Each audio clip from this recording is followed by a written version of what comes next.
In this week of college football, there was no bigger storyline than what is going on at Arizona State. According to most sources, the Sun Devils program committed a ton of recruiting violations, and the Sun Devils could be in big trouble. Herm Edwards is under a lot of heat right now, there are a ton of rules broken, and the future is pretty murky for Arizona State. In today's video, I want to go through the allegations, bring you up to speed about what's going on, and what I think will happen in the end. So yeah, without further ado, let's get started.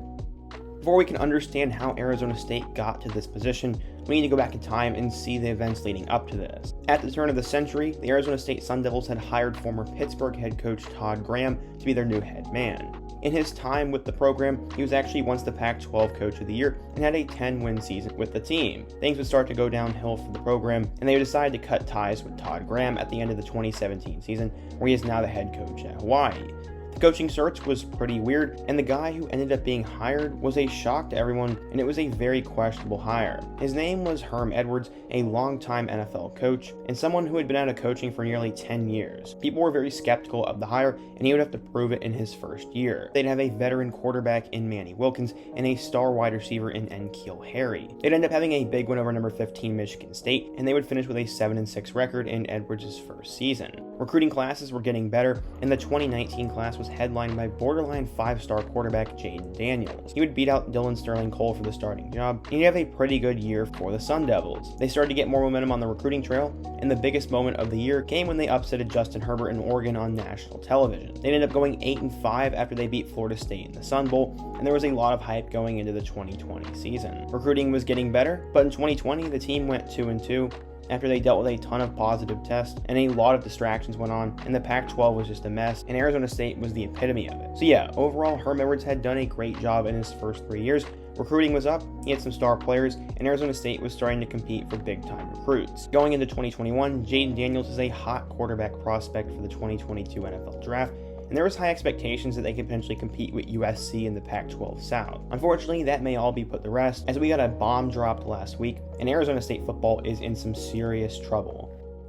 So now let's talk about the events and what is going on. Last week, the school's athletic compliance office received a packet filled with information on different high school prospects who actually visited the Arizona State campus during the COVID-19 dead period.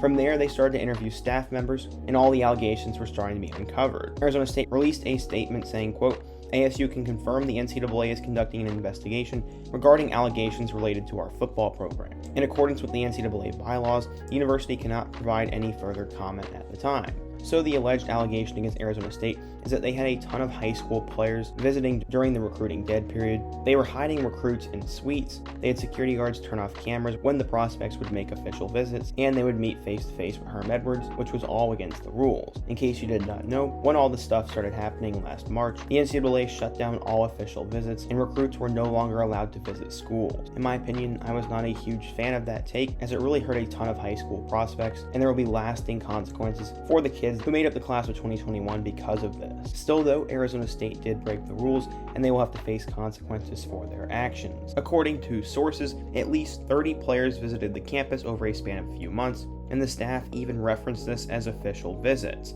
The coaches would bump into recruits and their families at a stairwell, and they'd be given a tour of the facilities around 9 or 10 p.m. at night, which showed that they were trying to do something deceptive. One unnamed staff member had this to say, quote, it wasn't a secret. As far as knowing everyone who came into that football office, the number is too big and the names are too many.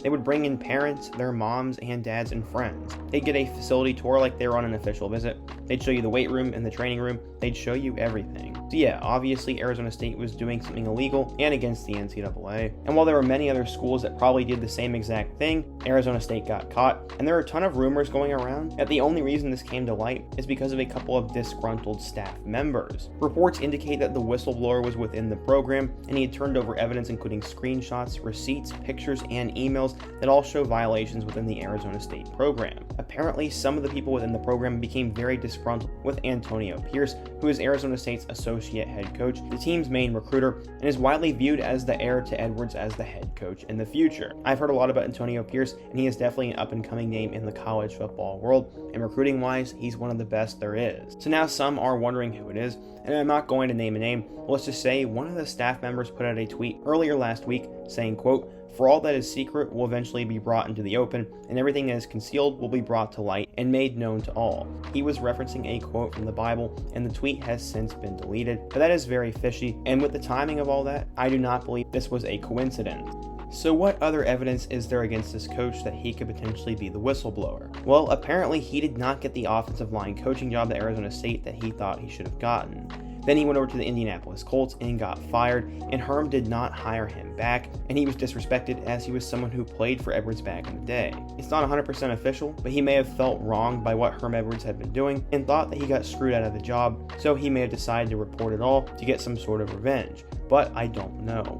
Apparently, the culture in the Arizona State locker room had created divisions amongst the program's personnel and staff, and some of the members kept a log of all the violations to protect their own jobs. So far, a ton of ASU football staff members said they'd be willing to assist the NCAA in its investigation, and this is kind of shocking because most of the time, a lot of coaches do not come out and say they'll help. Peter Thamel from Yahoo said, quote, "People are crossing their fingers hoping they can talk to the NCAA. There's not going to be a lot of holding back. Video guys, trainers, equipment guys, you're going to find people very willing to talk. It's because Pierce and his followers were not very nice to the people who were good. Some people were on board, some weren't, and if you weren't, you got blackballed." So my main takeaway from this is that Pierce wants to win so badly that he is willing to do anything to get to that point. He wants everyone in the staff to do something illegal to help Arizona State get to the top, and anyone who opposes it, he does not want there. This obviously became toxic, as some staff members probably felt this was immoral and did not want to go along with what he was saying. So now that there is a chance to get some sort of revenge and to protect their own careers, they are going to jump on it. Stanford's head coach David Shaw said this, quote, "It's a disrespectful thing to do. It doesn't sound overly harsh, but for me being a lifer in this profession and a coach's kid, I believe in respecting our profession and respecting the other people in the profession. Doing things that you're not supposed to do just to gain an advantage, I take offense to that." Shaw is a guy who is an old school coach, and many see him as someone who does things the right way. Notre Dame athletic director Jack Swarbrick also had a comment. He said, quote, "If there was ever a time when everyone following the same rules was critical, it's now during a pandemic, during a time of such national scrutiny on college athletics." So yeah, other coaches are not happy, and according to a lot of my research, a lot of coaches are calling this out and putting pressure on the NCAA to do something immediately. While I think most coaches in the college football game broke some rules during last year, it's a very tough profession, and with the kind of momentum that Herm was building, it is expected that a lot of other coaches would jump on him pretty quickly and try to bury him in the mud. So now you may be asking yourself, what's going to happen to Arizona State football? Well, according to a lot of my research, a lot of people believe we'll impose some sanctions on the 2021 team, and I think it will include a postseason ban, some reduction in scholarships, and Arizona State may fire both Herm Edwards and their associate head coach. I think basically all members that did this will lose their jobs, Arizona State will face a couple of penalties, and they won't be able to go to a bowl game. There are a lot of other examples that are worse, and it's not like Arizona State was paying players. The only thing that they really did wrong is that they hosted recruits during a time when other schools were not supposed to, and that may have given them an edge in recruiting. My overall opinion is there's a lot worse things going on in the world than this, and while I don't support what Herm Edwards and his staff were doing, I really don't care, to be honest. They weren't paying players, and all they did was see recruits when they were not supposed to.